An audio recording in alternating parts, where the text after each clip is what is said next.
Yeah, another good day again. Welcome to the Logan's Hour. Today gonna be great. And today specifically is supposed to be our motivational hour, but surprisingly, we're gonna spice it up today with little politics because yesterday the president of the Republic of Liberia gave his State of the Nation address. So I'll have a guest who want to throw light on that today. His name is Mr. James Akwe. So he's gonna be here shortly. He should have been joined by Mr. Ivan Panam, but due to his business schedule, he cannot be with us today. So Mr. Akwe gonna be here to better show light on the president annual message. So if you if you're a strong photo of the president or not, or if you listen to the message yesterday, it was 2 hours message. The president spoke for 2 hours. It's like 70 pages, over 3,000 words. So Mr. Akwe gonna be here today. He's gonna throw more light on the president, state of the nation. So if you're just joining us, you are on the Logan's Hour. We're gonna deep deeper. We're gonna ask more questions. We're gonna know more about the president annual message. For example, the president says some things in his annual message. I don't know if some people were able to go through that. If you see here, uh, this is like a this is almost like a 3,000 3,000 words, over 70 pages. So we're gonna go through some of them tonight. We're gonna ask Mr. James I call the hard question. So I wish I could just yeah, to be president not fun. To be president not fun.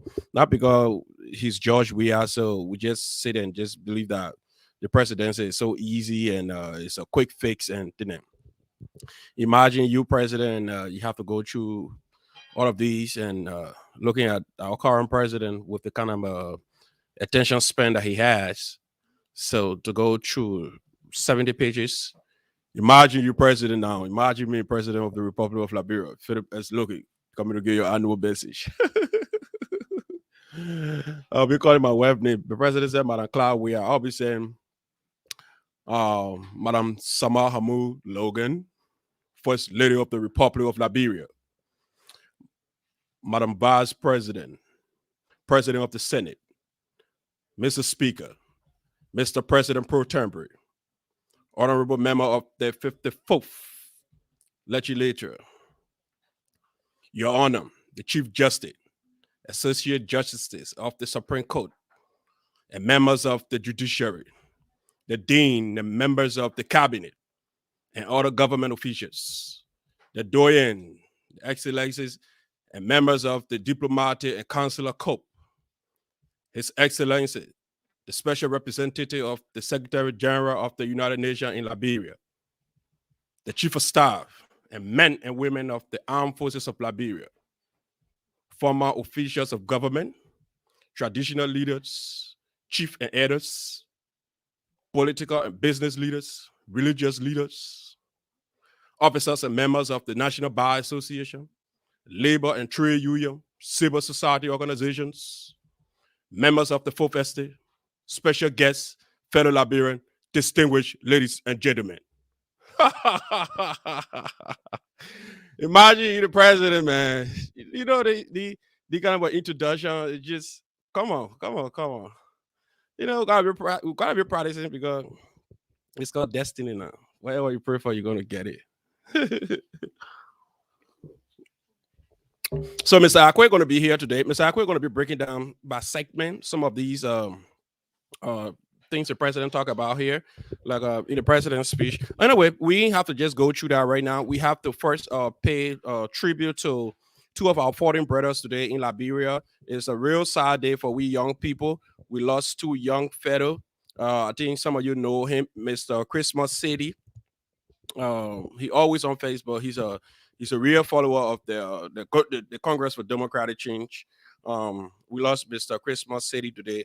Thank you for always following. Thank you for always logging on when we come up here. All you need to do for us, please, man, please, for God in heaven's sake, just share this. Share this. Tell somebody. We have our platform in Indiana. They have to know that Indiana is getting great by the day. Share this platform, share it to other people, make somebody to hear about Idiana to make somebody to know that we are doing great things here. Today you heard the first introduction from the president's speech. So it tells that we're going to break the president's speech down by segment. Though today's our motivational hour, and we will stay going with our motivational hour because we lost two of our great sons of Liberia, Mr. Spencer and Mr. Christmas Sadie. Oh man, imagine man, Christmas Sadie.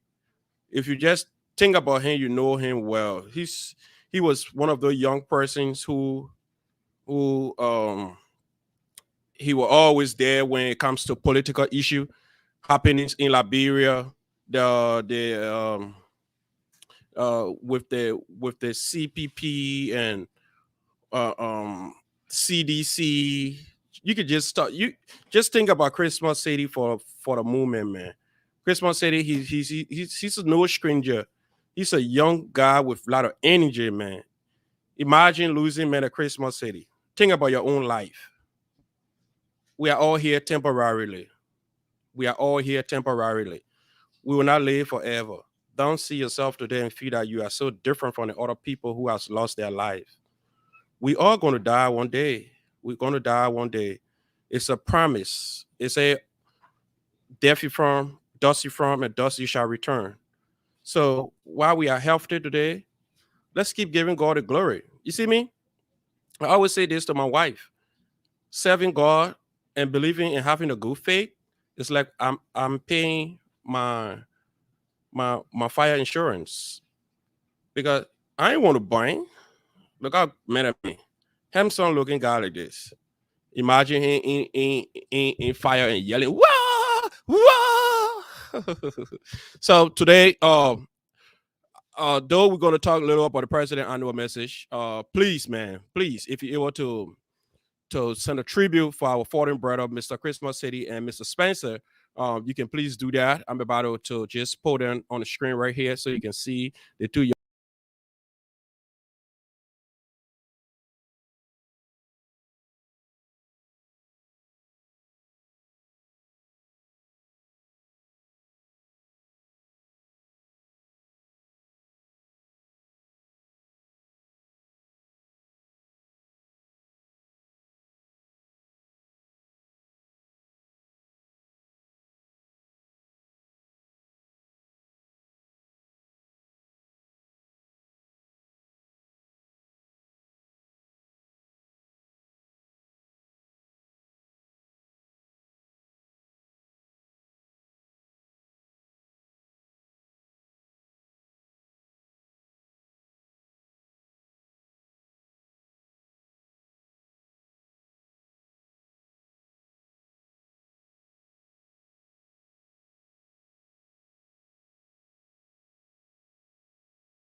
Imagine the young people.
We got love into action.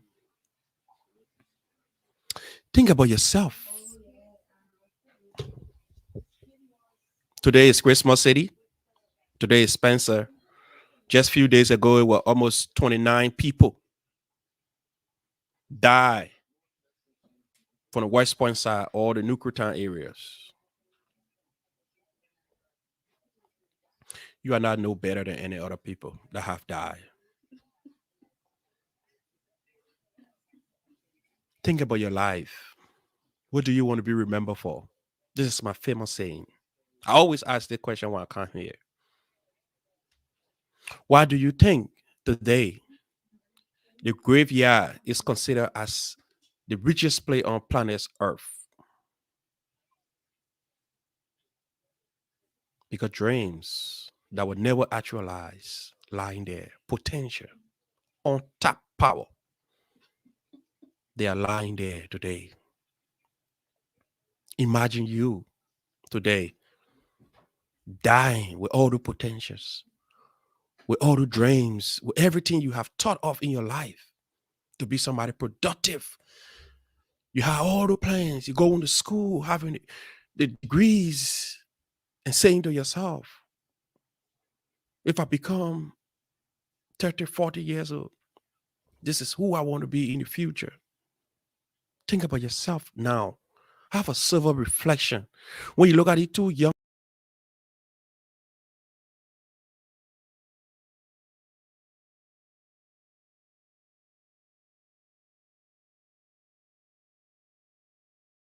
guy in Nuclear Town, you're not no different. Life do not promise you tomorrow. Do it now. Do what all you can do now. Stop procrastinating. That's why most time when I come up here, I let to talk to the young people because when I see on top, oh man, untouched power, potentials, when young people dying with all the potential, it pains me. It sickens me to see a young person with all the energy, with all the potential, with dreams that will never actualize. See you dying. It's sad, man. It's sad. It's sad. Wayne City, Spencer. Who don't know Wayne City? Everybody knew Wayne City. He always on Facebook. He led a protest in Washington, D.C. Liberia, he had a big bull campaigning from place to place for Sir Joseph. He told George we are on his shoulder when it comes to campaigning. He's a one-man soldier. Today, they're Wayne City.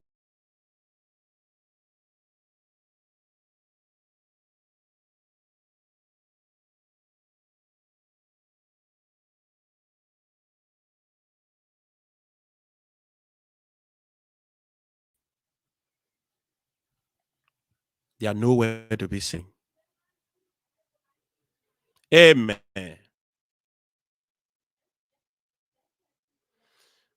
I know I can see you tonight, but I'm speaking to somebody. Or I'm going to put myself on the screen twice and be speaking to myself.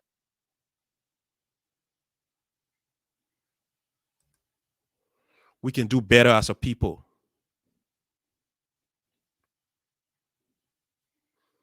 We can do better.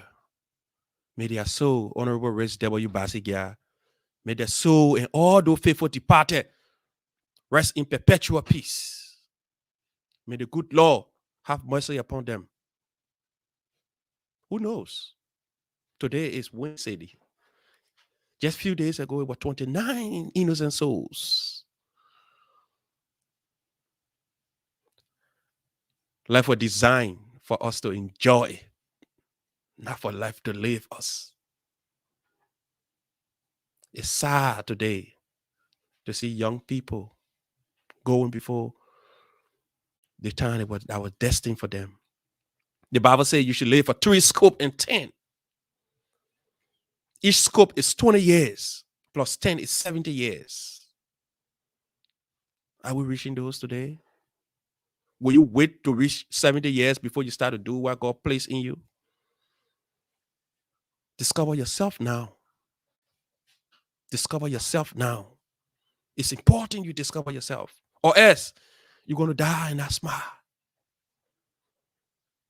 Amen. Your spirit is willing. Your flesh is weak. I want to see a young person dying with all the potential, with all the untapped power that you have. Imagine your energy. See young people that like this to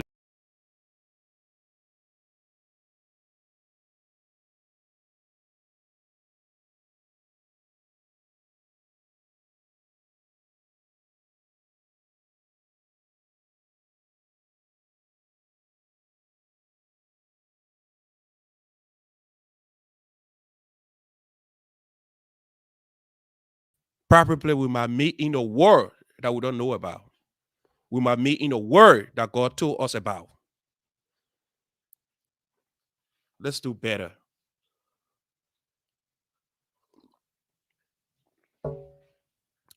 You can do it today. Everything that you're supposed to do later, do it now. We can't be procrastinating. Every day we say, oh, tomorrow I'm going to do it. Oh, tomorrow I'm going to do it. You could go to bed tonight and not waking up tomorrow.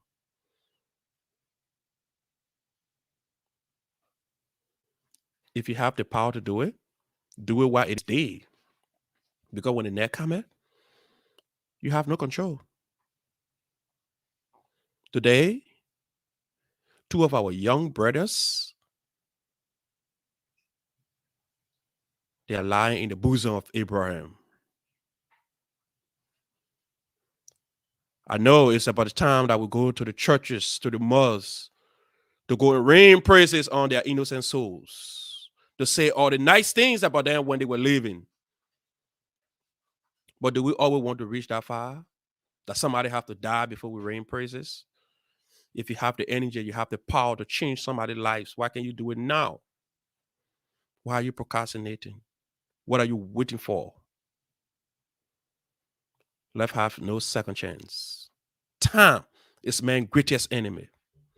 That's why I always tell you about time when we're having these conversations. You can't stop your own time. Time is one of those things that the rich man and the poor man have in common. They have equal number of time in a day. Rich men have 24 hours. The poor men have 24 hours. What matters is how they utilize those 24 hours each. That's what the Bible says. God made rich man, God made poor man. But he gave them sight, the ability to see the future. Young people are leaving so early. Is that a problem? Yes, it's a problem. Because the young people should be replacing the aging generations. But if the young people can be leaving so early, we have a real systemic problem. That's something we need to start to talk about. We young people, if we're seeing these kind of things happening, we have to start trying to utilize our gift that God gave to us, because we're not going to be here forever. One morning you could just get on and hear the news. Oh, Philip Booking is no more.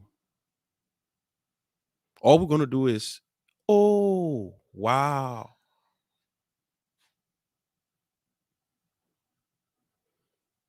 Let's do what we can do now. I'm doing what I'm doing now because I have the energy to do it. I have to save some of my time in a day. My wife have to argue with me many days, but I have to do it because I know somebody somewhere need this motivation. Most especially, my most important time on my show is Tuesday. I know we love the politics. I know we love the heated debate. I know we love to see intellectuals exchanging. Intellectual exchanging, more people like it. I know. We are all somehow intellectuals because we want to school. We want to flex our muscles to make everybody know that how smart we sound. Is that what we are here for? Have you discovered your purpose? Do you know why you are sent to this planet? You're not sent to the planet to discuss politics. You're not sent to the planet to just pay bills and die and go to bed. We were sent here on a mission. Until you discover that mission, time is waiting for you. Time is not waiting for you. Redeem your time now. Redeem your time now. Time is like a commodity. It needs to be managed. It needs to be managed. Some of the people we spend our time with ain't worth it. If you're not having any good from the conversation, spending your time, every second of your life, you cannot redeem it. You cannot redeem it. Your time must be protected. It's important.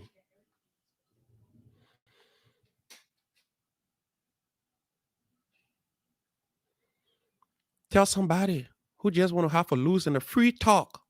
Tell them, say, hey, my brother, my time is worth of value. So attach value to your time you spend with people. Who knows? It may just be too late for you. Going to bed, getting up, and that's it. And it could just be, you know, what yo, the person is no more.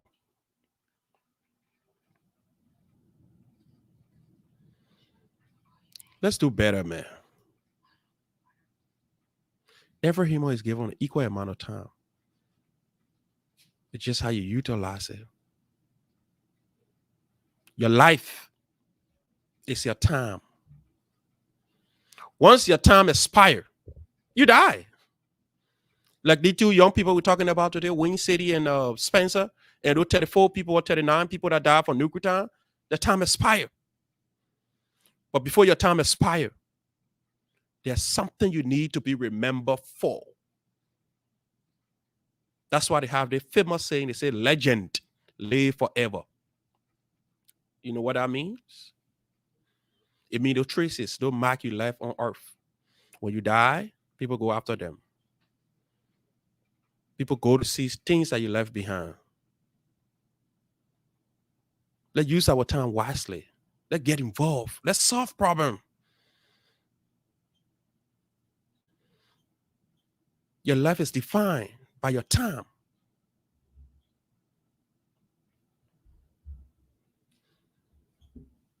Your life is also measured by your time.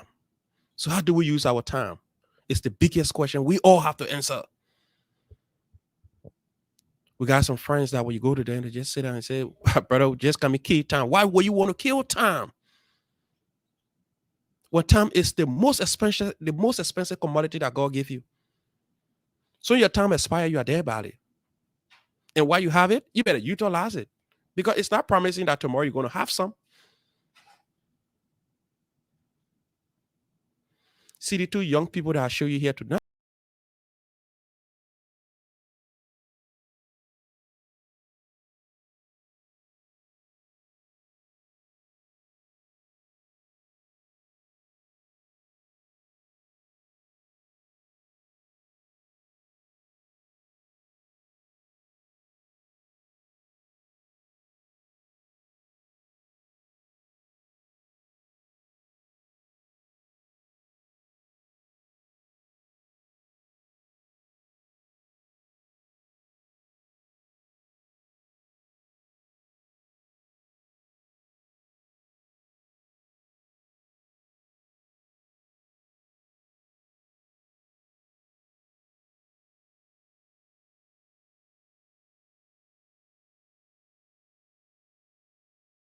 Um,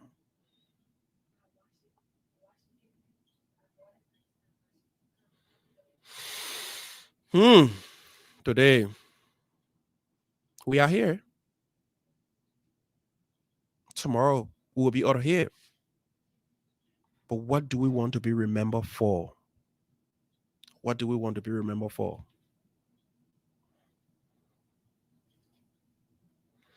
I know we feel sad when people die. I know. Every human being have that feelings. Like when you lose somebody so dear to your heart, you be like, you feel so frustrated, you feel down, you feel like you want to even lose hope, you want to kill yourself. But death is just time leaving the body.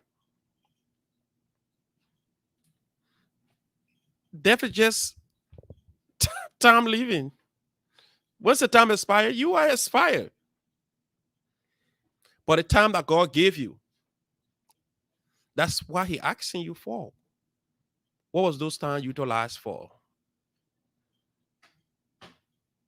Did you ever apply what God sent you on earth to do? Did you change somebody's life? It's a great one. It's a big question that we have to answer. We as people.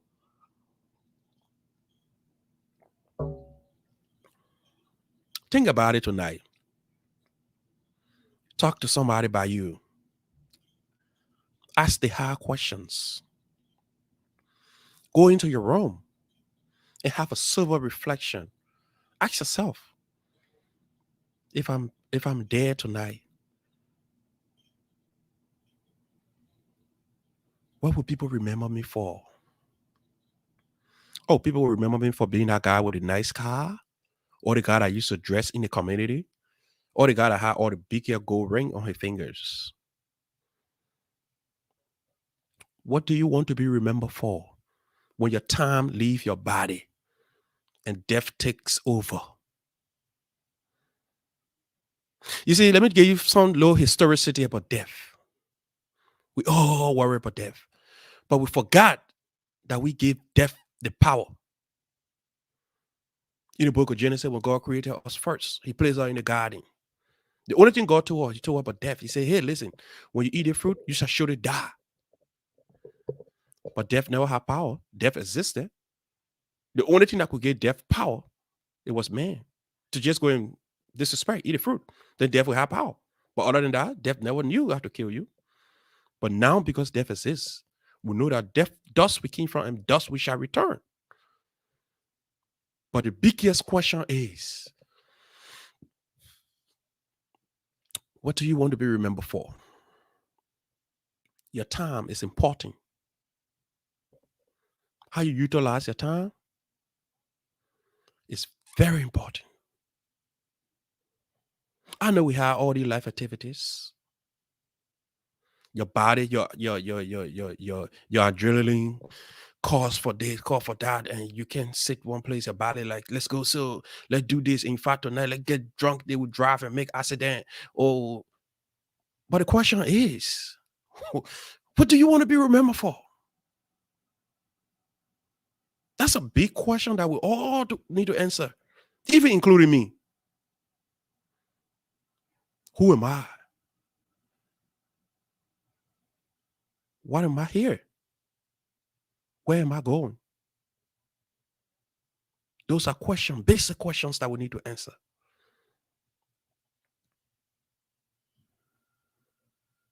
Until we answer these questions, we are yet confused. Ask yourself tomorrow morning.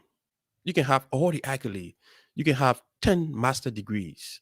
You can have PhDs. The question remains, what do I want to be remembered for? Building infrastructures? People are going to break them somehow. No building that Liberia had before, they were all destroyed by people.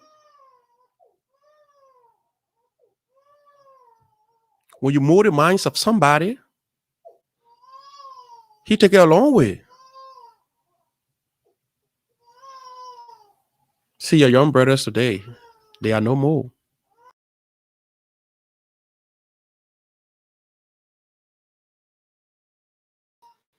We can do better. I have somebody coming today to discuss a little politics about the president's annual message. Those are not real important things to me than changing a brother who is about to go and take drugs tonight, who is about to damage his future, who feels that he have no mood, he have no reason to live.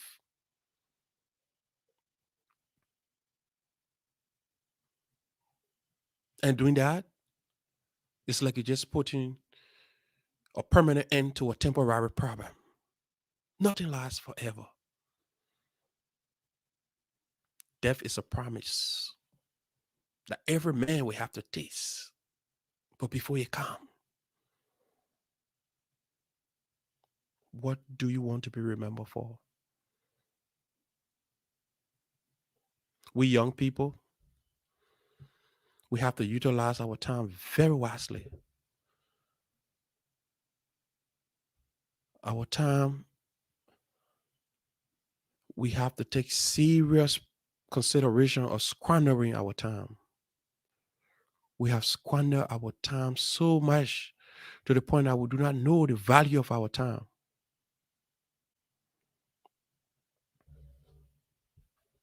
And to manage your time, you have to document a plan. You cannot live into the world without a plan. You just get up in the morning and just when they ask you what do you do or what are you doing today, you say, I don't know. So what are your plans for today? I just living. Try to have a to-do list. Get up in the morning because it is your time that you have to utilize. Structure them. Today I have to do this. I have this appointment. I have to do this one. I have to do the one. I have to come back home. It is your time. God gave you the time for a reason. That's why from the day you was born, you hit the earth, bam, your clock start to click. Every second of your time can never be redeemed. 1 second pass, you're gone. You are 1 second old. 2 second pass, you're 2 second old. And to redeem your time, you got to document some stuff. Your plans, specifically. You have to document your plans. I know the kind of things we love to hear. We love to hear politics. But it is what it is.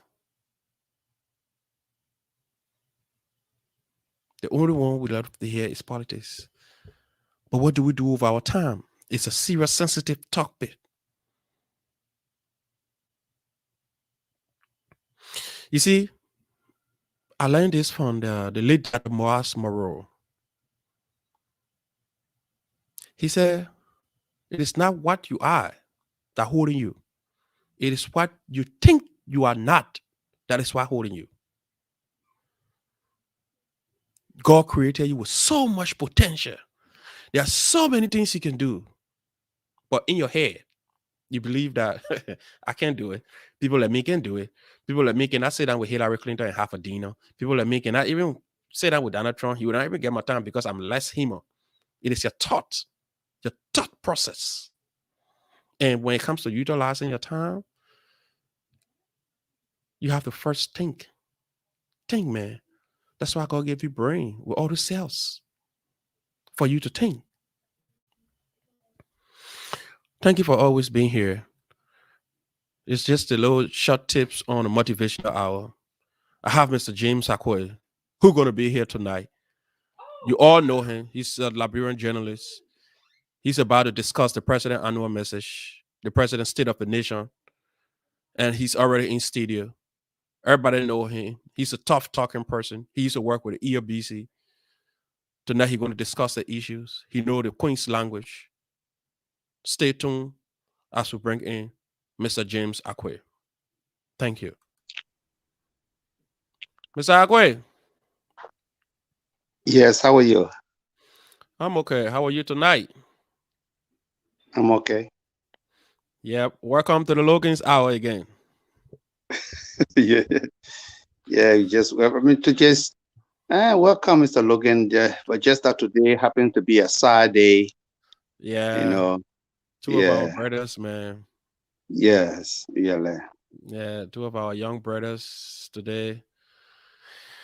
Well, that's why I'm always on Tuesdays, my motivational hour, just speaking on that. I'm talking to people about what do you want to be remembered for. That's why I always ask that question on my motivational hour, because when we keep procrastinating, at the end of the day, when God switch the hour, break us off, we just gone without remembering anything anymore. And what people going to remember us for? That's the basic question we all have to answer. Mr. Akwe, are you there? Yeah, I'm here. Okay. So if you don't know Mr. Akwe, this is Mr. James Akwe. Tonight he here for us to discuss the president annual message when you saw the flyer. So tonight, Mr. Akwe, he gonna be here for at least 35 minutes because he said he has some other engagement. So, Mr. Akwe, you still have some other engagement, or you want to discuss the issue with people? Because I know people are going to be following, want to know more about the president annual message tonight. Oh yes, I mean we can just chip in for at least, I mean, few minutes or so at least, and so that All we right, can, yeah, be all right. able So, to Miss, brush. all right, that's fine. So, just go ahead and introduce yourself first before we can just get into business. Okay, so just as you said, my name is James Akwe, and a Liberian journalist, and who spent some time in the media for about 7 to 10 years.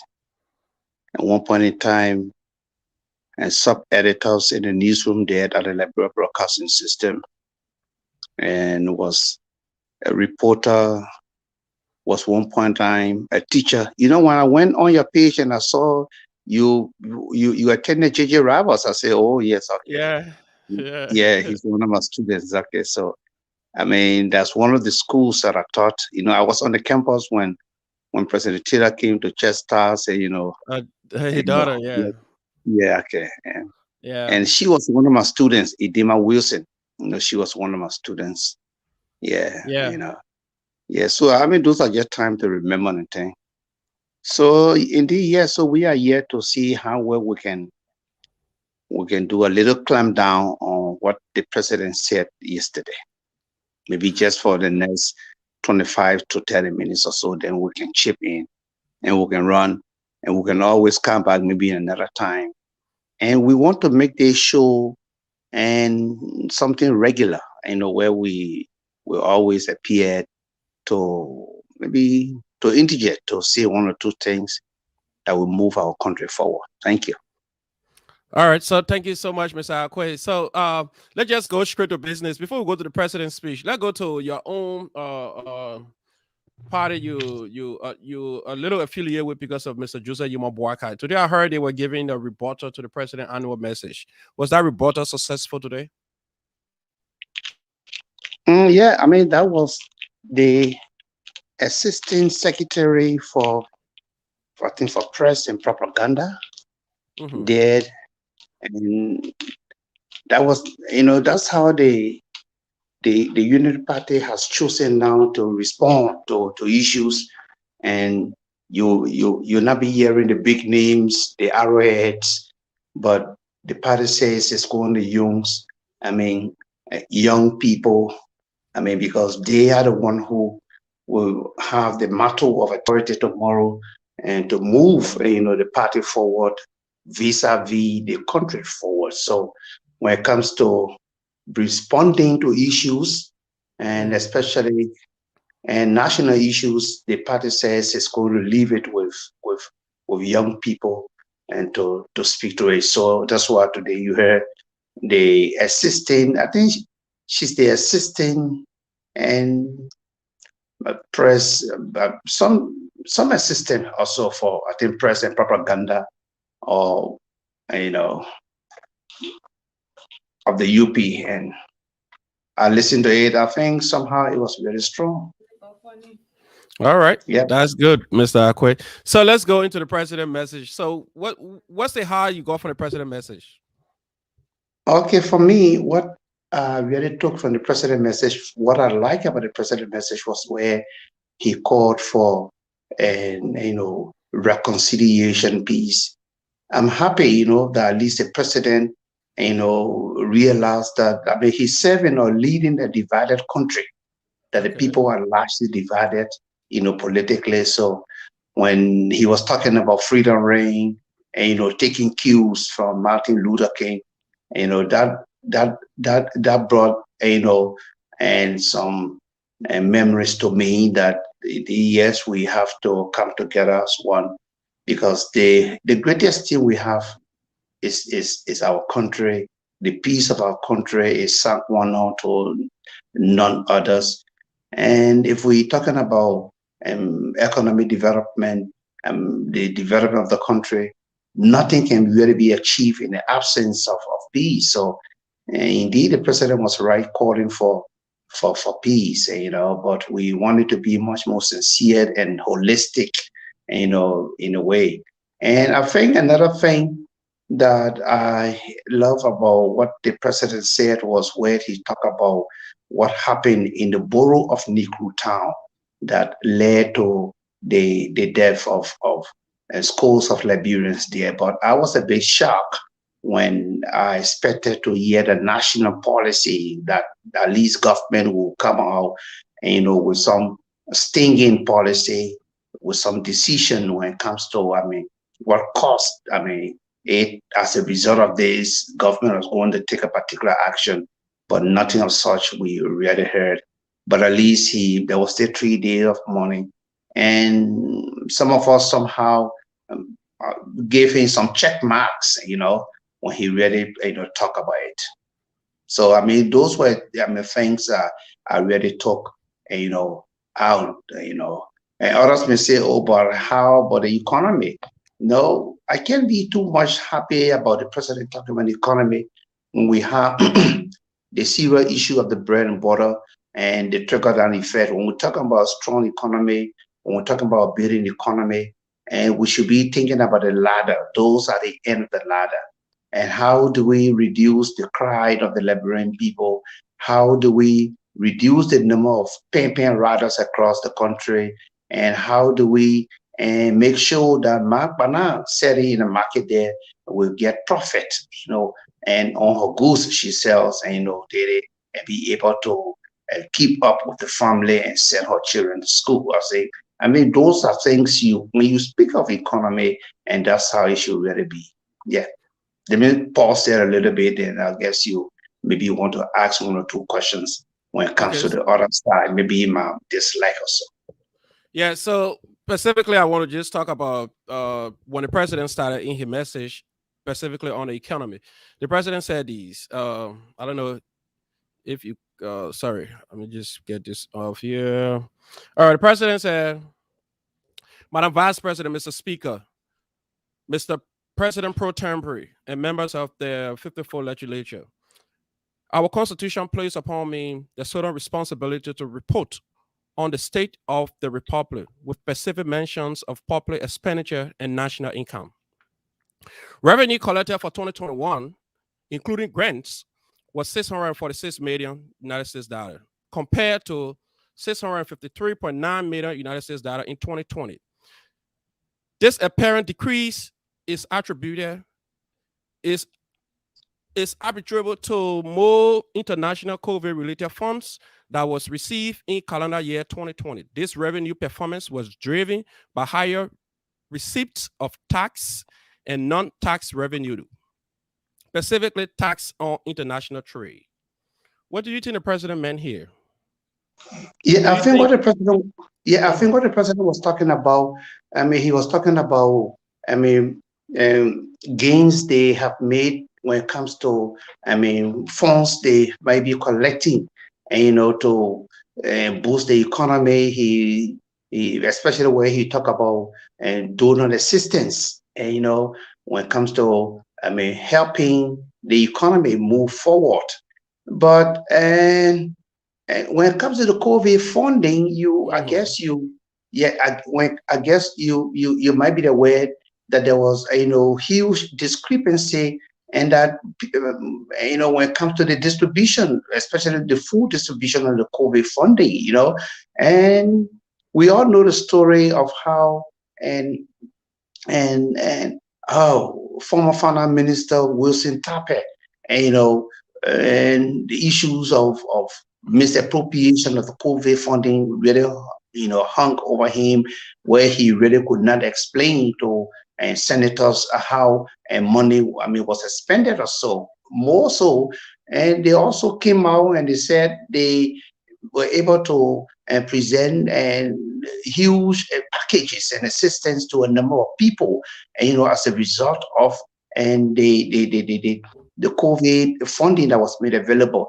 But quite frankly, the Mhm. number of people they called, that was in almost a million, and people really could not come forth to say, "Oh yes, I benefited from this, I benefited from this," and rather this was just something and that was just on the paper, but it was not really practical. So that's what I can really say about about that. Funds were collected, yes, and funds were given, yes. But how those funding somehow, was suspended, I think that was the colossal issues, and I think the president really did not go in depth into that. Yeah. So, the president spoke about the House is passing $10 million for his county tour. Don't you think $10 million is too much just for the president to visit his own people in the various counties? Oh, you mean $10 million or Yeah. 10 million? Yeah, and that's it. That's it. So you see, when we're talking about how this money can be trickled down to ordinary people, I think $10 million. It's just too. It might be just too much. Well, somehow it might be somehow little too. Let's look at what is he going to do? Is he just maybe going to visit these people, sit with them, and the rest of it? Or is he going there and as a result of this visit, maybe things will be launched, a particular initiative will be launched, or some assistance will be rendered? If we can have the analysis, if we can have more information on what the president will be doing on his trip, then we can somehow say, oh yes, the $10 million, was it's just a drop in the bucket, or it's a lot or so. But in the absence of sufficient and adequate information, and it makes us to somehow, and it creates the Pandora box, and it raises a lot of questions. What would the president really be doing when it comes to visiting? Is it now that the president wants to visit because, and we are almost heading to an election next year? So, others in the opposition will begin to think, and the rest of it. What is the president going to do? The president sat for about, almost 3, 4 years. Not visiting the rural parts of the country. We are just maybe a few schools, a month or so to election next year, October. Then the president is talking about visiting. Well, it's also not a bad thing to visit, your people. But let's find out more. What is it that the president is going to do? What will be his own, activities there and the rest of it? So, Okay. and $10 So million. let me just get a part of it. He said I'm thankful that the House of Representatives approved 10 million USD for projects on the county tour that are honored to Uh-huh. in the year honor review. These county tour projects will bring serious relief to many of our people, especially those in the rural areas. So Yeah, those okay. projects that he talking about are those street lights you were putting on, or specifically which kind of project? Is there no meaning thing that he gave to lease to build those Yes, housing that's it. units? Yeah, that's it. And you might be aware, the huge, noise that hovers around that particular funding, the money given to Pepsi Yeke. I guess Pepsi Yeke is the head of that particular entity when it comes to, rural, those structures that will be built in rural parts of the country. But brother, what we are saying is that, project is good for the country. It's better for the president to engage in the initiative that will be able to jumpstart the economy, improve the livelihood of the people. But it's always better, for people to be sincere about those things, and so that it goes down and trickles down to the ordinary people. Because all I was saying here, is that more assistance to the people. How do we get people out of poverty? That's what should really be centered around. And also commenting on my like about what the president said. When it comes to his speech, also one Mm-hmm. of the things he also said that I like what he said. I'm happy that the president has realized that there was a crack, in the political system. Those who usually, and who are those who came to power normally in Liberia? Were the politicians and elites, if you may. But he realized, but this time around, Liberians decided to go another way and vote, and vote in the power. But then, Mm-hmm. what is it because it becomes a trade-off. If you go through the theory and principles of Jean-Jacques Rousseau in his principle called the social contract. And when government comes to power, it becomes a trade-off. Give the people gave you power, and they expect something in return. So what is it that the ordinary people will be getting in return? So we speak of these assistance and economic packages and projects across the country. We should be looking at targeting the livelihood of the ordinary people. Of course, when these are done, then and I mean, reasons why Liberians took to the street to print behind their own shells, CDC, and we are will not go to waste. But then when we see government, starting our initiative and not really doing and working in the interest of ordinary people, then it can be otherwise. It's always better to go with the hands of the clock and not counterclockwise. Okay, so well, when we spoke yesterday, you were trying to say something about the IMF. The president said, "Mr. Speaker, this positive review from the IMF was immediately followed by a disbursement of 23.64 million and US dollar to the central bank to add to the national reserve stock." Okay, So, so mhm, there was an IMF report, and the IMF report said that I mean five 500,000 Liberians, mhm. thousands of Liberians have been driven into poverty in 1 year. So he took measure to send money to the central bank to see how well, poverty could be reduced somehow. So, it was just somehow in line with the COVID funding. So they were happy to see how well to get people out of poverty. But then again, how far did this really go? The IMF funding was 1,000 of Liberians. The livelihood of thousands of Liberians have gone down to poverty, and that it was just important that the government stand strong to eject these people, to get these people, to redeem these people, to work in the interest of these people when it comes to, adding some value to their life, some dividends of so to their life. The IMF fundings was that Liberians are becoming much more poorer. There are more poor people in the country, and there's too much cry and complaint across the place.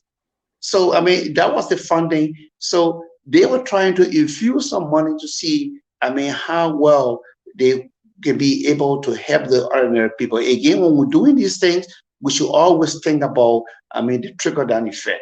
How is the money going to go down to ordinary people? If that happens, then of course you're being successful. If it doesn't, then of course the cry will continue and your people will continue to cry and complain. And you don't want to hear that, especially Okay. ahead of 2023. Weah wants to do all he can to make sure at least to win power again. But somehow it's going to be difficult because the trust continue to erode, and that people continue the distrust continue to increase, and that the like of the people, of the people continue to dwindle, and that and the frustration and and even more pains and agonies continue to add on to the people. So redeeming the time to see what can be done to bring these people once again into the corridors of the CDC is what we and others are struggling to do. But it's not like walking in the park that is easier. And they are finding really difficult, and it's becoming an uphill struggle and task. Owing to the fight of the defeat of the CDC in the Maserado in the Maserado election by Darius DeLong. Okay, so Mr. Akwe, I have this issue with the economy because the reason I keep asking the question about the economy because I feel the president boasting of increase, and I see there's no kind of an increase because in 2017 our economy grew to 4.7%. So now because of COVID, they had a decrease to 3.6%. Then it is expected to grow to 4.7%. So there's no kind of increase. It's just you just carrying it back to where you met it. Because Yeah, so that's now, why if you you come see back the here, guys. So mhm, you see the guys make budget is about making projections. The it's guys true. made huge projections, and you have to have the mechanism. to ensure that your projections indeed are being met. And you'll be collecting resources and things. So this is how the budget shortfalls really come into play. Because if you target around like um, 400 million or 500 million or 700 million that they may be, or 600 million they may be talking about, what mechanism are you putting into place to make sure that and revenues are collected? And moreover, you have to be investment friendly. Investors have to come in the country to invest more money. That's how revenue will be raised, and that's how you can be able to meet up with the budget. But if you observe last budget year, I mean, the guys experienced one of the worst and budget because shortfall. the reason I asked the question, because when the president reached to the identical portion of the speech, he make it seem like we have increased to the point where since the foundation of Liberia, no president have ever increased the budget to the level. He said, to God be the glory for the great things he has done and continue to do for our government and for our nation, Liberia. Despite the challenges of dealing with the COVID-19 pandemic, the economy grew by 3.6% from negative 3% in 2020. And growth this year is expected to be 4.7%. Though increased agriculture and popular investment in social compact program. So it still make no sense because the thing about it, if you took something from 4.7%, you had a decrease to 3.6% because of COVID. If you're taking it back to 4.7%, it's not a news. Yeah, and my brother, and just imagine you've been so smart and foresighted and just look, and that's what President William was reading, and you as he read what he was going through, and so many people just started clapping for him, and I don't know what. Yeah, Yeah, if I you couldn't observe understand that part of the, it. the president got. I mean, this was the number of applause was so high in this speech, the president received a lot of applause. And it brings to mind whether some of the people, I mean, like you, I mean, were just able to just read through to catch, that part of the subject to say, oh yeah, but this is really not an increase. But people were up to that, and clapping. And I also want to advise, those who write the president, speech and the rest of it. Mm-hmm. President Weah is not an orator. The best you can do for Weah, you don't have to give Weah compound, complex sentences. Give Weah short, declarative sentences. I mean, so that it makes it, much more easier for him. Because as you see, if you observe, the president started at a high pitch when doing the presentation. But then, even before the middle, because the speech was already very long, even Mm-hmm. before the middle or to the end, he started coming down and started dropping. It was because, I mean, those sentences were just very long, and but if they were just short, I think he, would have, even done better or well or so. So my own advice to those speech writers is that condense the speech, reduce it, and give him short, declarative sentences. I mean, so that he will chop it up more, and that we would not have more wrangling on compound, complex sentences and compounding the words. I think that's going to help him. That's true. That's true. Because I had a similar issue with that. A lot of people cheering, and you cannot hear the president. Even at a certain point in time, when the president says something, other people there don't Baku you strong, which of course, listen, man, he's our president. That's the House of Parliament. In other countries, those things don't happen. We watch politics around the world. We see democracy. Things don't happen that in a kind of minor where you find people yelling, "Oh, Papa is strong, Papa is strong." We got to think about doing things differently. Even the president, when it comes to EDC, the president statement about EDC, it wasn't clear because a lot of places people still suffer from short of electricity. The president said, "I'm proud to report that the cost of electricity, a major challenge for businesses and households, has been reduced from 35 cents per kilowatt hour to around 24 cents per kilowatt hour for residential customer and 22 cents per kilowatt hour for businesses." When you call people back home, You can reduce it, then it's not affordable. That's another thing.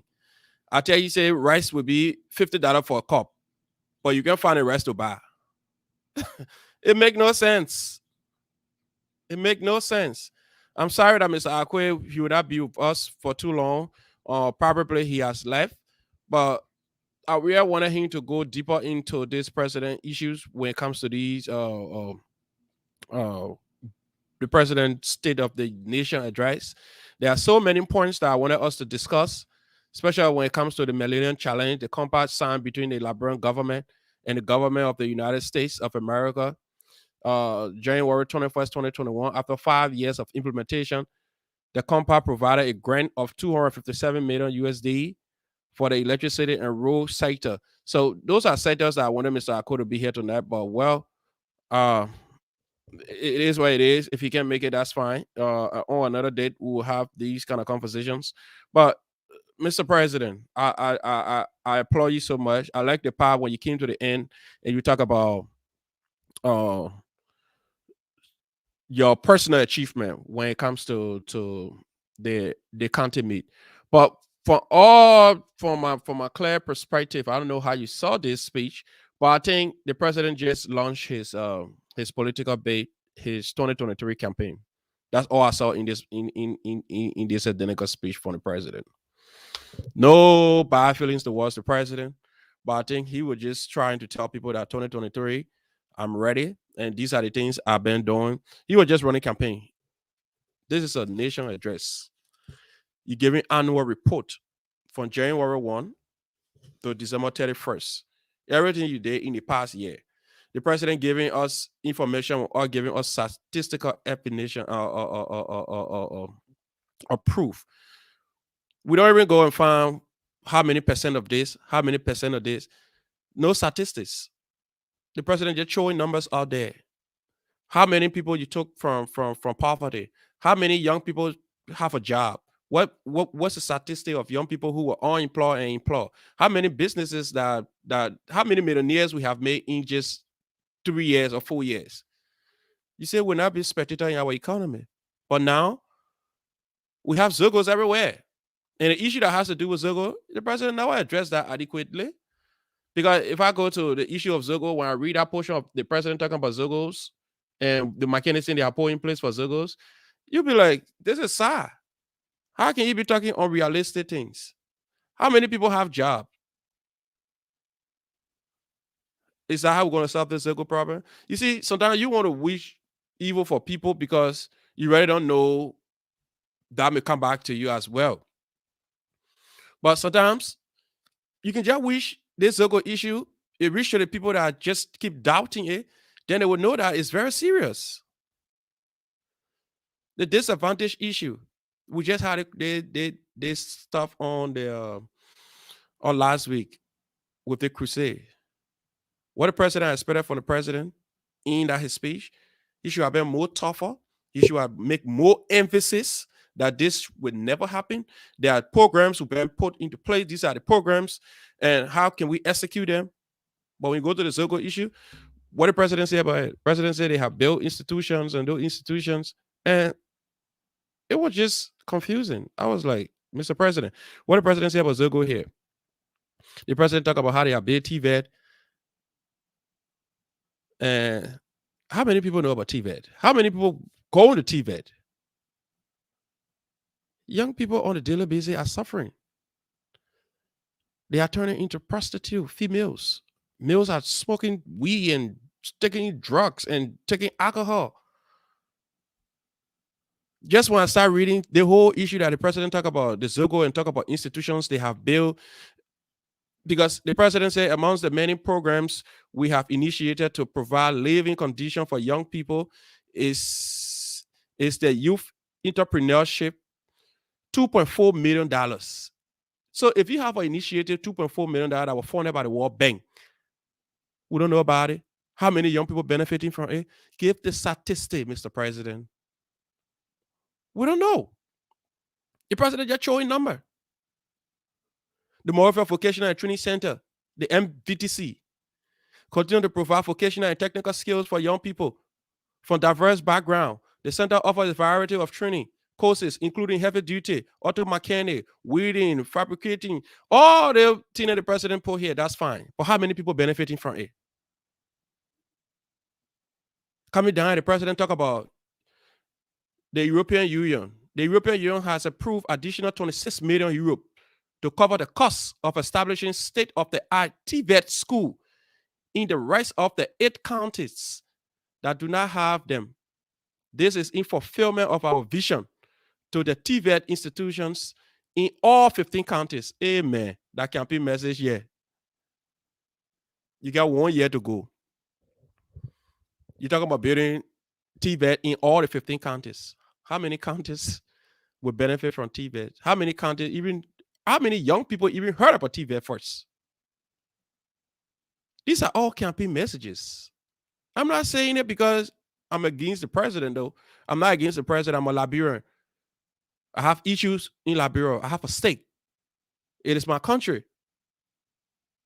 But when we're talking about these, we know the growing wave of Zogo.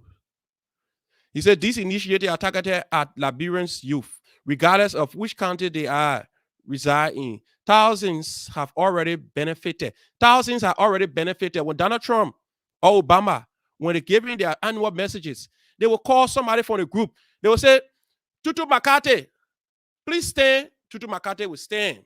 You see Tutu Makate? She was this person, and now due to our 1 year in power, now she was entrepreneur. She have her own business. She's the first Liberian millionaire. We clap for her. We see living evidence. But all they wanted, Liberian people, they can just show the top. Oh, let's just read the thing. Mr. President, just read the thing. When you read the thing, the people will accept it.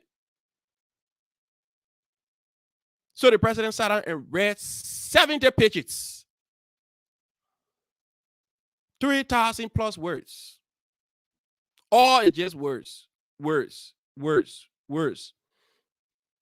Over the ensuing period, the government will dedicate more resources in order to tackle the growing menace of disadvantaged youth, otherwise referred to as Zogo. You get that other one? The government dedicate more resources. How many years you get? 2023, you finish. 2017, you get the power. You target A. You get 1 year to go before you target A. How that kind of thing is realistic? Then when you talk, the other person say, oh, you ain't supposed to be talking because the president doing his best. The president doing his best because he took the job to do what he's doing. He's not doing a free job for Liberian people. We're paying him. Just in the recent budget, the president have increased his own budget. Just a minister of state, the president office, stationery, is almost $72,000. While the whole entire Ministry of Education stationery is almost $27,000. See the discrepancy. One man office carries $72,000+ just for stationery. The entire Ministry of Education. See, for this Zogo thing here, he said, as we are focused on the youth, let me highlight an activity that keeps them physically and mentally strong. Sports. Despite the challenges the county sports program has faced, it has been improving years with the county meet being a major highlight. Yes, sports good, but what you eat to be playing a sport? Oh, okay. You eat your chicken, you your children there. There you go, bring sports. How we expect to play it? If I go play sport and come out, what am I supposed to eat? What my children supposed to eat? Target stomach infrastructure. Let my stomach be full. Any sport you bring, I will play it.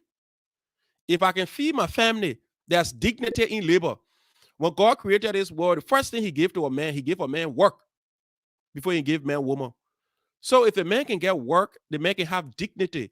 If there's Zogos and other people that are all on the street, names that we're calling them today, if they have places to go and work, what a man wants to be checking phone when he gets someone that won't pay him maybe $2 per hour, he'll go be checking phone? No. Then he said, once again, I would like to congratulate Nima Kante for clinching this year's soccer category. My congratulations also go to all other winners. The tournament has brought Liberians together regardless of our differences. It is my hope. What the place there? It is my hope that the momentum can be sustained while we ensure that the national soccer team, the Lone Star, can build up on this energy. Lone Star build on the energy. You president, the national team there, they need your support. Football game is not magic. If you do whatever, we don't have to support, that's going to be the same problem. Then see the part I was talking about.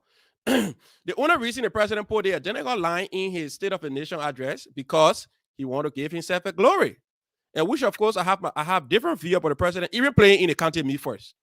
The county meet is meant to spark talents, young talents. Why the president playing in the county meet? Imagine today the president playing in the county meet with all the other ministers from different ministry and agencies. Jump out tomorrow, the next county meet, everyone are all playing. What will happen to the young people?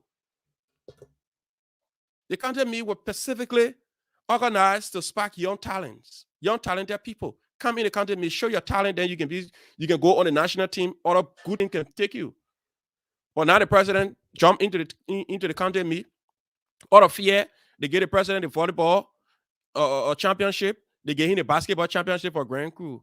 Then the president seeing it as something that he did and he ready to perform for it.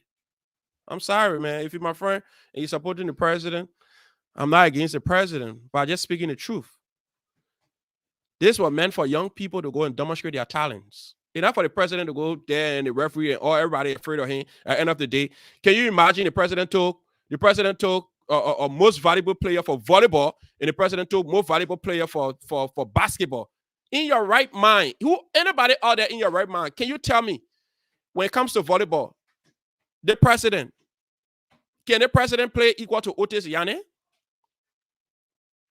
That were on the team with the president. Otis Yane and Papi, they have represented Liberia in Morocco on the Liberian volleyball national team. I sitting here, I play along with Otis Yane and Papi on sports commission. We play for Converse 12. We went against Packers. I know how the guys can play when it comes to volleyball. Volleyball requires energy. What the energy the president get? Even the basketball, they get the president most valuable player. Ruby Marshall, little son, Romax. You saw the little picking? He fast. What the president gonna do? Everybody's scared. You can't remark the president how. The president coming with the boy dressing behind. End of the day, that's why the basketball and the volleyball category, it had no interest. A lot of people never took part into that because the president should have gone there. The first game, maybe play and say, yes, just to boost the morale of the tournament.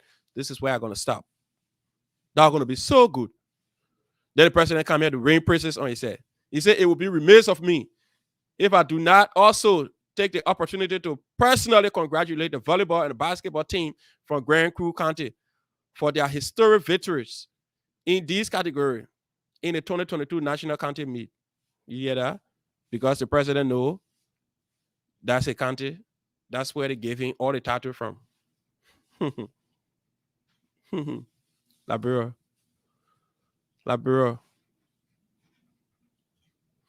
We're talking about own now because tomorrow we want people to say they spoke. They never sat down and just allowed everything to just happen the way it happened. Mr. President, you are the president of the Republic of Liberia. When it comes to county meet, this should be the last county meet you should play in. Then another part of the president's speech that that sounds so sad to me is the area that the president said.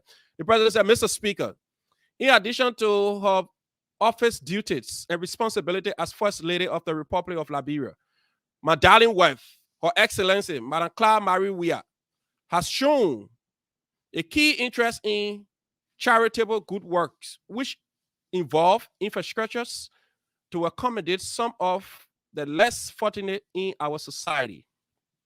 As a result of her passion to help Liberians move toward prosperity in support of the Pro agenda, she established the Claire Hope Foundation in 2018. Mr. President again. The Club Hope Foundation was established in 2018 when you came to power. So it means you came to power before Madam Weah become a humanitarian. So if the president were not going to become president, Madam Weah not going to become humanitarian. Now the president rained praises on his wife for having a humanitarian gesture to build Club Hope Foundation. We paid the president wife $1 million in the budget just to be president wife. Now she carry on project. The president have to put it in his annual message to praise his wife. I understand. You mean that, yeah, my wife too, our president, I give my woman money to do that thing that I was talking about. I want to say thank you to my wife, Princess Samara Mulogi. That's good. But let's talk about the ordinary Liberian people, man. Tonight you have been on Motivational Hour. I talk some about motivations, but tonight it's sad. Now what people treating all like this. He said one of its major initiative is the City of Hope, which is a multi-purpose complex that will provide quality education to 200 girls between the ages of 3 to 5, as well as serve as a refuge, a home, and a rehabilitation center for destitute Liberians, including disadvantaged youth, orphan, and street girls. Our own money. Thank you to Madam Weah. We appreciate it. Answer the president, they were, oh, that Pele, I'm talking about the president, I'm talking about the president wife, the president praising his wife. The president praising his wife, the president wife built a project 2018, and this is our money. It's not her money. It's not her money. The complex is comprised of modern dormitories to accommodate the students and the staff, a vocational training center, 2 academic schools building with a 300 students capacity, an administrative building, a number of guest houses, a conference center, and a clinic. The City of Hope is approximately 85% completed, and the opening is scheduled for early this year. Campaign message again, my people. Campaign message again, 2023, right behind the corner. You see, that's why I always say this. The people know we Liberians, we believe in optical illusion. We believe what we see. So now they play on our minds. They be like, okay, 1 year to the time we'll leave power, let's do it. We'll do it. They want it. They almost got that chicken. They would just grab all and put in the basket and say, let's go. The president finished building this cloud. Now see the most discouraging part here, okay? So this is it at the end of it here. The Club Hope Foundation has also built an old folks home in Buchanan, Grand Bassa County. Construction was completed in 2021. Our money. We give you $1 million. So when the construction was completed in 2021, it is our money. The president and his wife supposed to give comprehensive breakdown of the $1 million that we give them. We gave the president wife $1 million in the budget. So if the president were building Club Hope Foundation in Buchanan 2021, it is our money. 2021 is just last year. So it has been named the Degonti Home for the Early. That was her own name on our state-funded money, state-funded project. So imagine you build something for the elderly, you put your name on it. That what money will get you. But now the president and his wife, or the president is supposed to be telling your wife to give a comprehensive report or total audit. GSC have to audit the money will be given the president wife in the budget.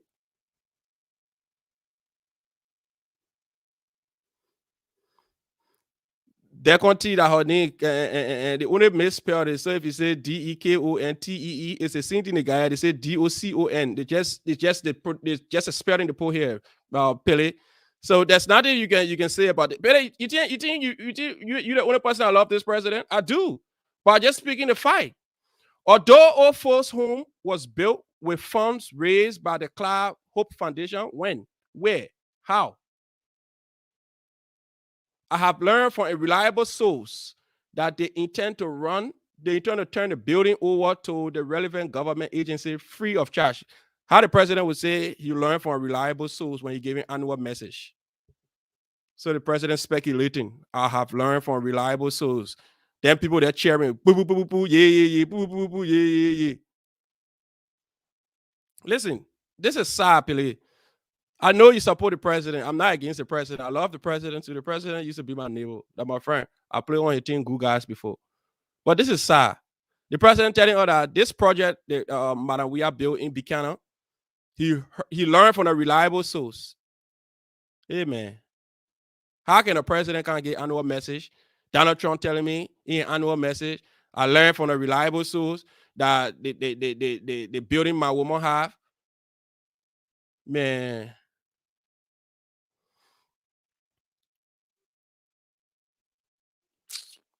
well, it is what it is, man. It is what it is. But we are in serious problem. We are in serious problem. I know 2023 coming. I'm supporting any candidate. I don't have any candidate in Liberia. But just let's look after our people. The people they can just come and just use us anyway. And at the end of the day, Peter, you asking me a question? I can post it right here for you right now. It's in a speech. The president said, I have learned from a reliable source that they intend to turn the building over to the relevant government agency free of charge. The president said that. It's in the speech.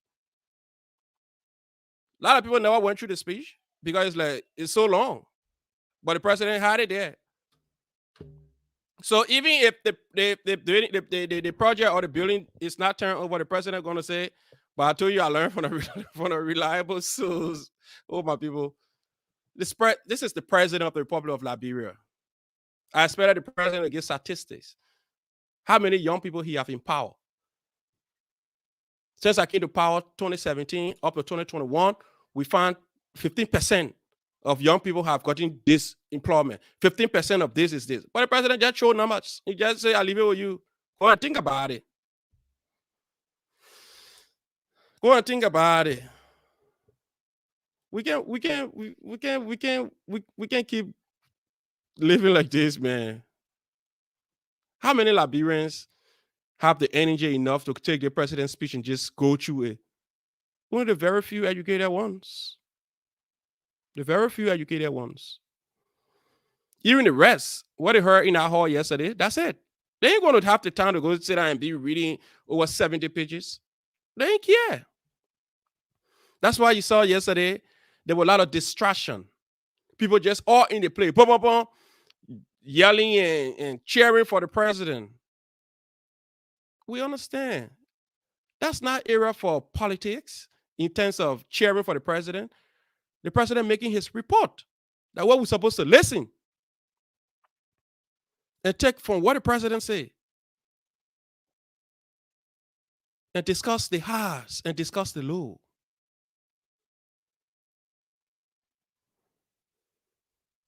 There are so many points in here, Pele. If I just discuss some of the points, you will be surprised. There are things that the president said.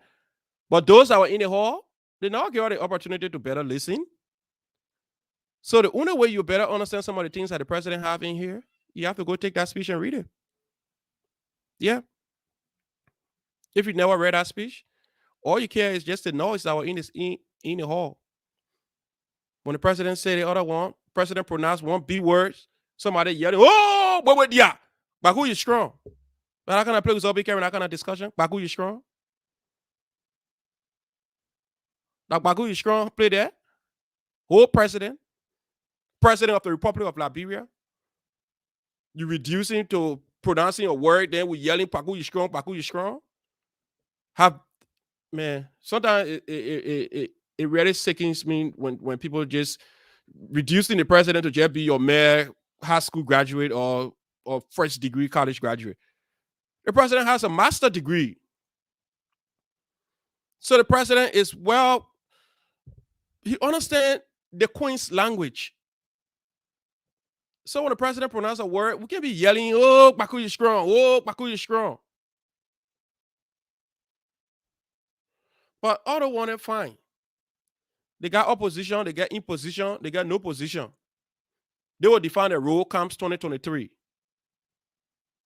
But what I saw yesterday, and the president saying to the traditional chiefs, that's where the president was running campaign again. To the traditional chiefs, you asked me for 2 motorball. but I will give you 10. Okay. You ask for one pickup, but I will give 2. Now the 2 pickups today, the pickup had the president picture on it. Taxpayer money. Never been utilized for the people who lost their lives. People who in West Point, children don't have food to eat tomorrow morning. Some children they are not even going to school because the parents cannot afford. But every year we have our president increasing his budget, the vice president increasing her budget, legislators increasing their budget. They will say we care for the people. When it comes to politics, they will stand there and say we here to represent you. We here for the downtrodden. We here to emancipate you. Emancipate who? Go emancipate yourself. You are damn criminal.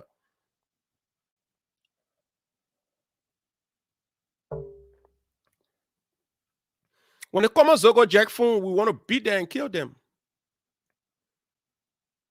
But when the elites, those in power, when they steal from us, they will see it to be common thing.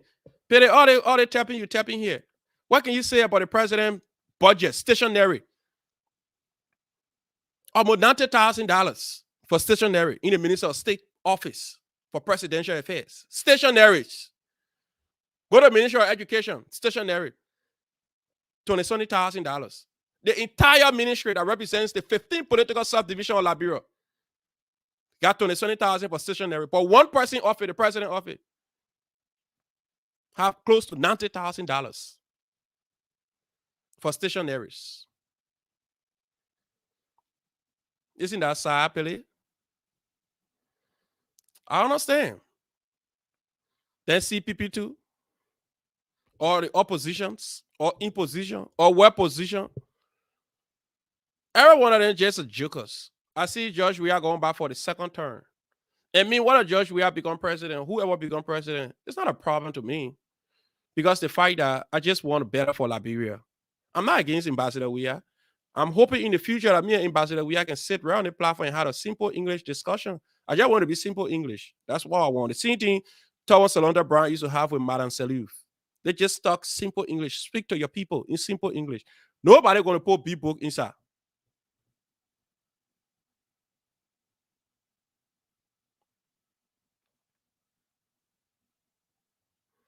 But anyway, man, what are you talking here? Ministry of Education budget is supposed to be more said in terms of stationaries. We understand the president is the president. The budget came from all the other ministry line agencies and submitted. But yet and stay, all the hard numbers in the budget, they all inflate them because they feel they are the people in power today. I understand. Listen, I'm not against the president. The president is my friend. Let me say that to you today. The president is my friend. But just speaking to things that they're doing that is wrong. I got too many friends in government. I can't call their names because I know their jobs may be on the line. I don't call my friends' name. I got friends who they are director, they are city mayor, they are minister proper. I don't call their names. I'm not against the government. Why would I be against George Weah? George Weah is my friend. He's the president of the Republic of Liberia. I'm just speaking to things that they are doing that are not right. Simple. Like the whole speech, Billy. If you have the opportunity, I can send you the link. You come on and tell me if you're satisfied with this speech. Tell me the highs and tell me the lows in this speech.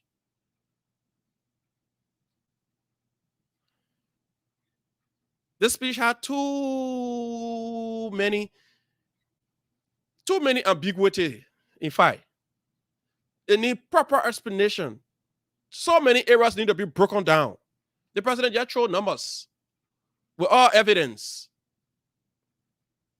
Look at what the president boasting of. 2017, the growth for what? 4.7. They took over because of Corona. They had a decline, 3.6. Now it projected in 2021 that it should be it will have an increase to 4.7 again. You talk about 4.7, go by the 4.7. It's not a news. It's not a news.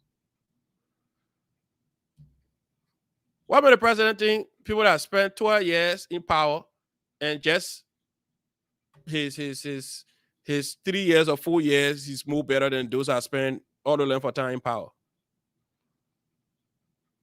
It's just because the people that he have around him. the kind of advices that they have been giving him. If I'm around the president, I tell him, Mr. President, just be humble. Allow your work to speak for you. Allow your work to speak for you. Man, Billy, I understand. Billy, I know your point. I know your point. You try to it's the all I want to say put people feet. I'm trying to be a little tribalist. It's the all crew solidarity. I understand. I understand. Never let my brother down. But let's be real, Pele. If you are in opposition people come and give the kind of a speech here or year-end report with all empirical data to show that yes, we took 5 people from poverty. We took 7 people from unemployment to employment. We have produced 5 Liberian millionaires. These are the names. It can be proven right here in America.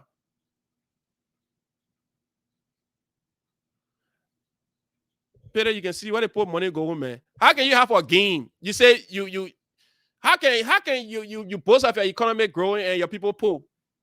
Your people don't even have food to eat. Talk about it now. So what do you say about it? Your pa come from where and say, oh, the money I got today, but no food in the house. We got surplus, but we don't have food. Imagine my pa say we got surplus, but we ain't got food to eat. We can do better. We can do better as a nation, as a people. We just have to look after those that don't have it. Every day we just give, because look at 70 pages, man. How many people you expect to go read this? After the poor finish hearing all the kind of big political terminologies, the only thing they gotta do now, go by the Mr. Twe office, go by the Nathaniel Magay office, Ochi, you're picking yell. Then the minute sing around your car, they wash your car, you get in $20, $10, then that's the end of the day. We're gonna reduce our young people subject into abject poverty, and we just feel that's all about life, or that's all about government. When one person coming today, they just gave us all the big promises. I will do this. I will do this. At the end of the day, we don't see nothing. Government produce entrepreneurs. That's true. Government don't produce millionaires, but government make the environment enabling. That's where millionaire comes from. Because if the environment is enabling, entrepreneurs will go in to invest. You think good money will go into buy environment? Environment where you find Zogo chasing people. You find people in government telling you, you know who am I? Those kind of a Wharton days saying.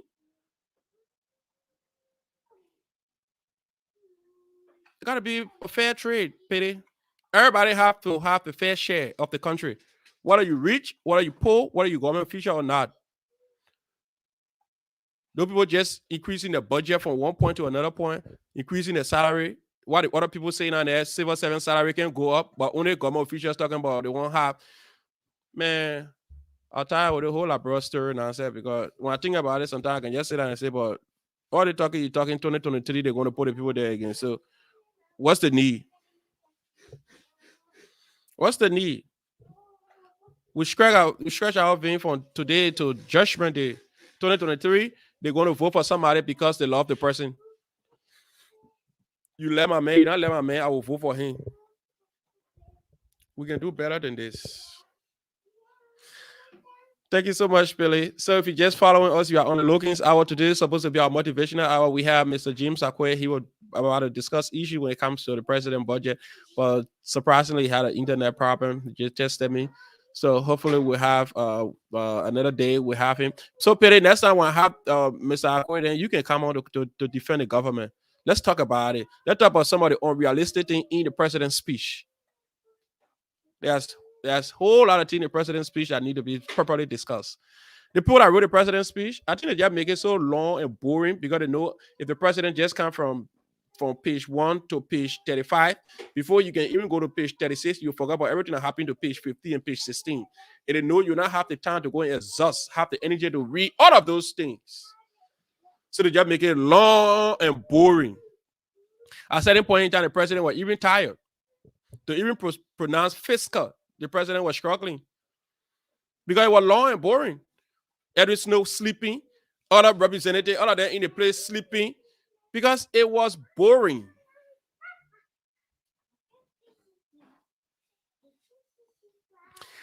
Well, thank you for always following. Everybody following here. Tutu Makate, Celine, Riz Basigia, Riz Cooper. I want to say thanks to everybody for following. We are on the Lookings Hour. Today is supposed to be our motivational, our motivational hour. But we just choose to talk a little politics today because some things are not just fair. We will be with you in a split second.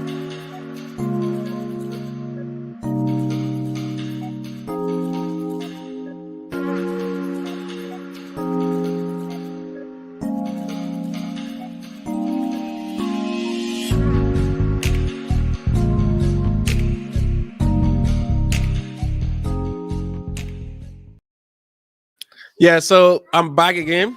I'm this black guy, Mr. Logan Phillips. So you guys, Logan. So Pele, I agree. Yeah, you and myself were on the same side, but the fight that. Hey, Mr. Kaluba, how are you, my dear brother? Thank you so much, man. Okay, so let me see, Pele. I put your question right here. There's no question the government about making millionaires. Ask them to provide security. But Pele, we're saying the same thing. I'm not questioning the government to make millionaires, but under your administration, when you make the environment enabling, trust me, there will be millionaires. They're going to be millionaires. Even you that right here, if that area is much safer, and we find that there's law and order, there's proper judiciary system in terms of adjudicating cases with all partiality. You here, you very innovative. You that I know, with all these skills you have, you'll be in America, you're sitting now. You'll be back home, man, and employing people. So the government cannot employ everybody. That one I get it back off my mind. I'm not so stupid enough to say that government should employ everybody. The private sector can exhaust almost everybody, even if they can't take everybody. But the private sector, in America here, the private sector is doing well when it comes to employing people. We all knows that. But the government should first make the area attractive in a way that people will want to go invest. You can go invest in an area where Zogo running behind you. At a certain point in time, current going off, current coming on. They're telling you that electricity is affordable. At a certain point, like you can get your own current and you got business. Trust me. Like, bro, honestly, I don't know about a lot of people there, but the business climate is not too friendly. It's not too friendly. You just have to be strong that you want to make some sacrifices because you have law for Liberia so well. You would just go and just invest because your point is that's long term investment. Because Liberia will pay less taxes. We pay less taxes, so it's very simple. So we go there to invest. But trust me, Billy. But notwithstanding, God there. You see, one thing I love about God, He has a way of paying people back. When you steal from the Liberian people, Aaron Lole, how are you, my brother? When you steal from the Liberian people, God has a way of paying back. He has a way of taking everything from you. If you think I'm lying, well, as a pull from Taylor Town, as a pull from Madam Salif Town. Soon you leave power, God can just send some kind of spirit on you that you can just start spending your money foolishly. In less than 1 year, you just go broke. But notwithstanding, I want to say thanks to everybody for following tonight. Our guest, he had an issue tonight, Mr. James Akwe. So our motivational hour, we will have that next Tuesday. And Friday, we look forward to having the National Secretary General of the Grand Bassa Association. I don't know if you know him. So he's here. He's Reverend Joseph David. He's the National Secretary General of the United Bassa Organization in the Americas. He's going to be here uh, on, on Friday. So before we leave, we're going to play something from the CPP. From what his name, Senator Steve Zago. Let's see what the CPP people too got to offer. President Weah took office, promising to generate access to healthcare, create jobs, stop the culture of corruption, restore the independence of the judicial system, provide for the overall safety of the citizenry, and improve the lives of Liberians. 4 years later, President Weah and his administration have significantly failed to deliver on his promises, thus disappointing Liberians, including well-meaning and patriotic Liberians who voted for him. Today, many who once had hope in Liberia's best soccer player regret putting confidence in him as president. His grandeur plan for Ballet Island did not even make a debut on the paper. The coastal highway remained an abstract thought. The promise of 6,000 teachers from Nigeria is now wishful thinking. The Lone Star Airways, supposedly for the good of the country, but replaced with an ego to show off a plane for the president's personal use, while the very people who voted for him are relegated to extreme poverty. The last 4 years have been devastating to our people. Are now harder for the average Liberian than when the president took office. Food is unaffordable for the average Liberian. Adequate health care is a pipe dream. Crime against women are rampant, and with all proper judicial recourse, systemic corruption still persists. Government spending yet unrestrained, and the quality of life in downward spiral as inflation drives more and more Liberians below the poverty line. In these challenging times, when the true leader should rise to the occasion with solution, the president's response to our national crisis has been as confusing to Liberians as the metro he ran on Change for Hope. In all of this, the president and his cronies are perpetually in a state of denial as to the bruising condition the ordinary man faces. They should have, they will have us believe that this president is the best since 1847 in terms of his input. The president is trying his best. He has good heart for the country. All the ball love the country. They will say, the fact remains, however, that the measure of national progress cannot be stated in terms of an individual best. As a nation that is far behind others, we must set realistic goals and aim for the realization of such goals, making honest and deliberate effort.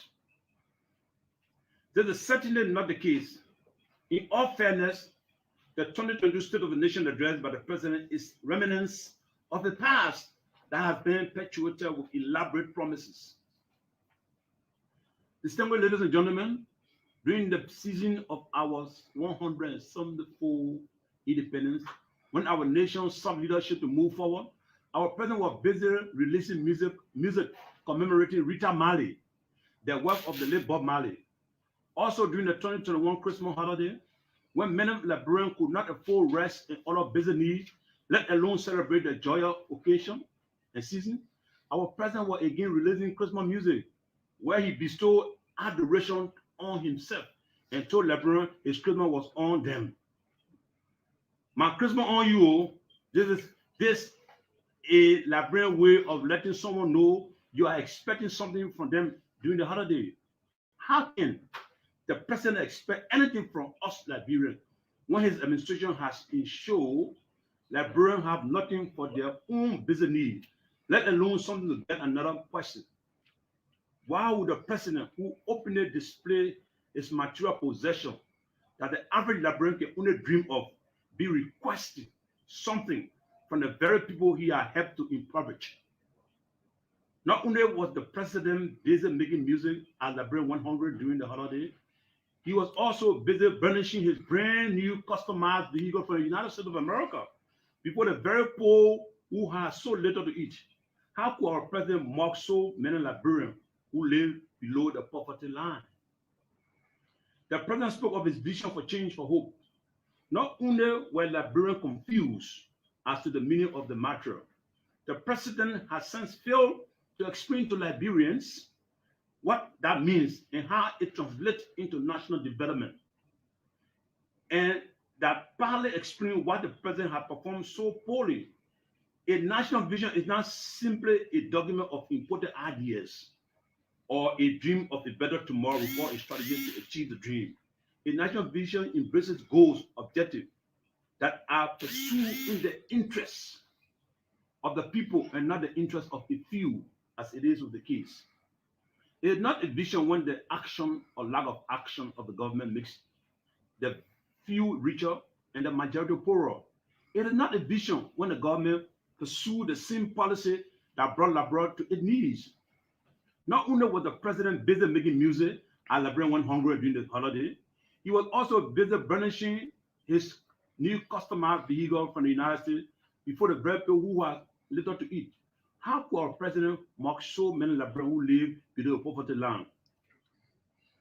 We are convinced that the vast majority of Liberians are ready and prepared to break the shackles of the last 4 years that continue to subject our national interest to insoluble greed. Enough of Steve Zago. You see, that's the same thing. I always say sometimes. All the politicians, all politicians, they are all crooks. They are all tricky. You see, what do you expect at this kind of a critical time here? You expect the opposition to be together, to speak in one voice. Now, all the rebuttal to the president's speech today is just Unity Party rebutting the president's speech. What happened to the CPP?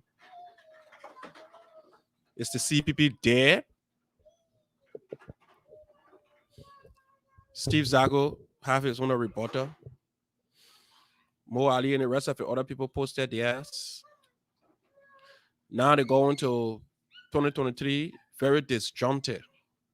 They expect to yield results. I can rest assure you, if they ain't careful, my friend gonna win the election again. Josh Weah. If they ain't careful, he's gonna win the election for the second term. Because it make no sense if these people go into the election and they are just not together.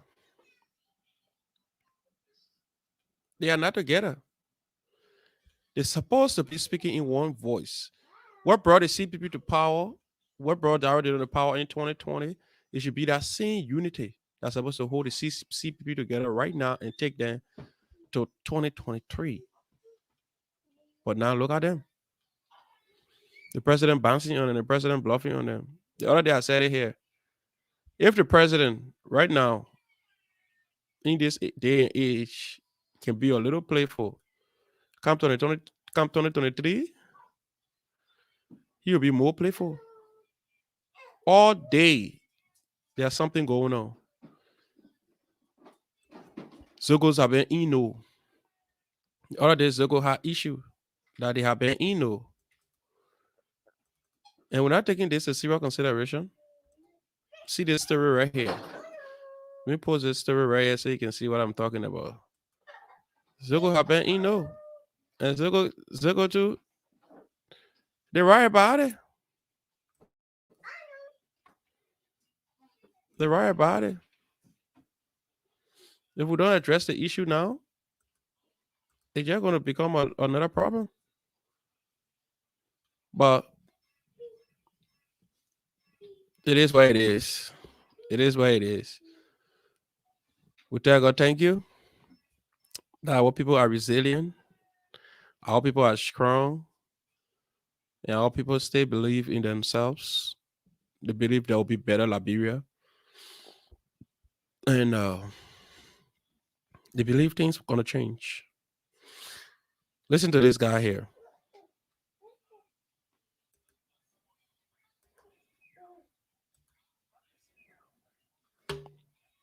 That goal was to change the nation in another dimension, but a man called Bukasawa used to eliminate him.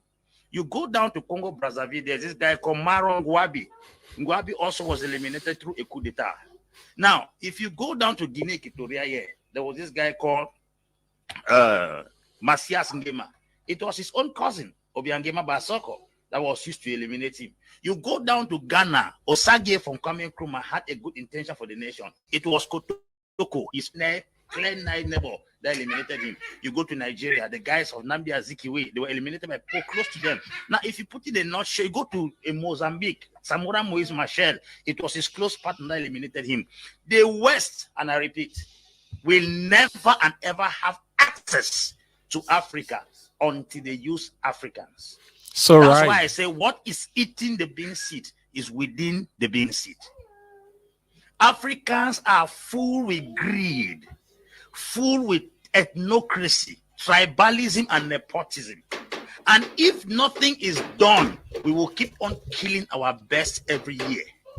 As I talk to you recently, I will guarantee you all shorty that this guy Magufuli has convinced us against once more that Africa does not need any support out of the country. Lazarus Chakwera, in his 8-minute speech commemorating the death of Magufuli, he said, the unpredictable Magufuli.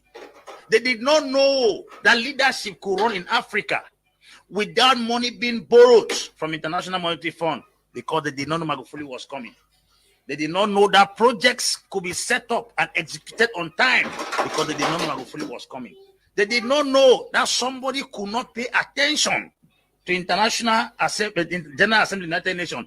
They did not know Magufuli was coming. African presidents have given us the impression that you must borrow to succeed. The power, most of the mines in Tanzania were privatized. But what he did was that he came back and then sanctioned the foreign companies that were mining in Tanzania until 16% of those particular mines were given back as ownership back to Tanzania. A scenario occurred in Zambia. Zambia is the best producer of copper. You have the copper belt in Zambia. Zambia sold that copper belt to an American firm upfront without payment, that they will exploit the copper and pay them later.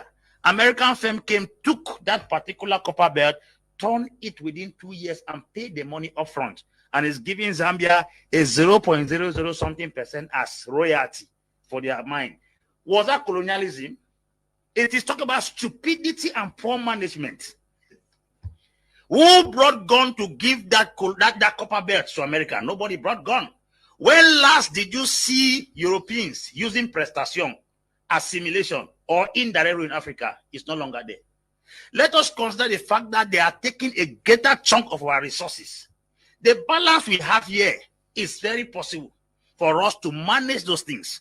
How can a man come in 5 years' time without borrowing a dime from International Monetary Fund, a dime from World Bank? He was able to restore 6 aircrafts into the Tanzania airline.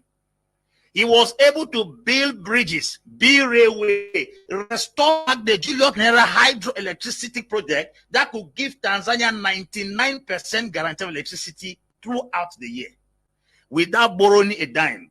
China proposed to borrow him 10 billion to reconstruct and expand the port in Dar es Salaam. He refused, yet the port was under extension. Where did he get the money? That's what we are talking about. A man that came and gave free education to all government schools in Tanzania. Mr. Leo, 20,000 ghost workers were discovered. That's where our money is going through. That's not colonialism. He also arrested 14,000 unqualified workers in the government. Those 34,000 persons who were earning salary they did not merit is what was melting down the economy. Was not a colonial master. I think if we go down to most African countries, there are people who are earning salaries that do not exist in the government. Where is colonialism in all these things I have outlined?